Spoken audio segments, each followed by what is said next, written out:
Ecco, la città si prepara allora per ricevere la grande adunata degli alpini, sono previsti 350, forse 400 mila arrivi. Primissimi in città li abbiamo trovati il signor Dino e il signor Angelo della sezione di Bollate, che è una città vicino Milano. Vi piace Udine? Sì, bellissima, interessante, non pensavo di trovare una città così bella. Ah, bellissima, bella. Poi la parte storica, il centro è bellissimo, poi il resto è tutta periferia come le altre grandi città. Però qui avete mantenuto lo stile veneziano, diciamo, perché si vede dagli archi, si vede dalle logge.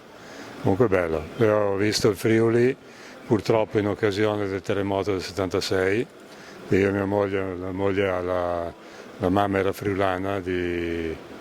Cos'era? Era di dove? Di Coseano. Di Coseano, ed eravamo venuti ad aiutare i terremotati proprio in quelle notti lì. Abbiamo portato su tutta l'attrezzatura che avevamo noi da campeggio da dare a chi non aveva più la casa. Poi siamo venuti su ancora a trovare i parenti, poi i parenti diventano anziani, si perdono, ma Udine non l'avevo mai vista e devo dire che mi piace. Bello. Sì, quindi lei incarna proprio lo spirito dell'ANA, lo spirito della solidarietà e dell'amicizia, perché al di là di quello che è successo nel corso della Seconda Guerra Mondiale, noi qui a Udine abbiamo la memoria forte soprattutto della Brigata Giulia, ma anche la Tridentina, la Cuneense, che sono state impegnate nel conflitto in Russia, ma al di là della guerra, Udine, città della pace, è una città che racconta le vicende degli alpini, dell'ANA e della loro solidarietà, soprattutto del dopo terremoto. Sì, la mia famiglia è una famiglia di alpini, difatti lo era mio padre e lo sono stati 3 miei zii, purtroppo dispersi in Russia, mai più tornati, ragazzi di 20 anni. E le mie origini comunque sono di Cuneo, della Valmaera. Cuneense. Sì, della Valmaera per la precisione, una vallata bellissima del Cuneese, e sono quasi tutti alpini. Essere alpini significa avere anche un particolare spirito, è vero signor Angelo? Diciamo che si impara facendo la naia, quella che c'era una volta. Poi ci si perde, a volte si parte magari con un certo spirito contrario a tante cose, perché si è giovani, si viene interrotti, si veniva interrotti in quello che era il tran tran della vita, l'amoroso eccetera, però poi si impara a vivere. Si va, quando dicono che si entrava ragazzi e si usciva uomini, il 90% era vero.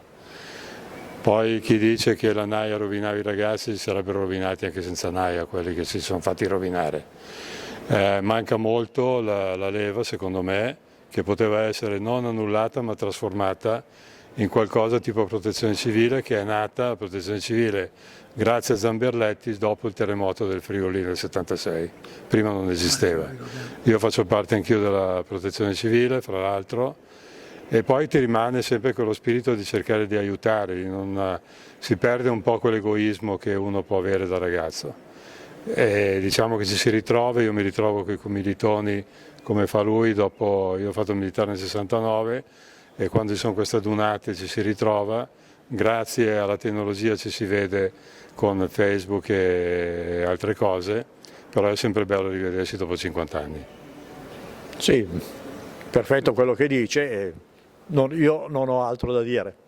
Senz'altro, io invece ho un'altra cosa da dire, ricordo che nella ex prefettura di Udine sono in vendita le bandiere tricolori per 2 euro, le bandiere che noi tutti abbiamo l'onore di poter mettere alle nostre famiglie, alle nostre finestre. La signora Gisella è a Udine per la sfilata degli alpini per accompagnare il signor Angelo che è il marito, ma lei è una furlane di Cosean. Allora bentornati a Chiase. A casa, ma nel cuore ho il dialetto friulano, perché mia nonna, finché c'è stata mia nonna, si parlava il friulano in casa. Io non l'ho mai parlato, però lo capivo bene e mi piaceva proprio come lingua.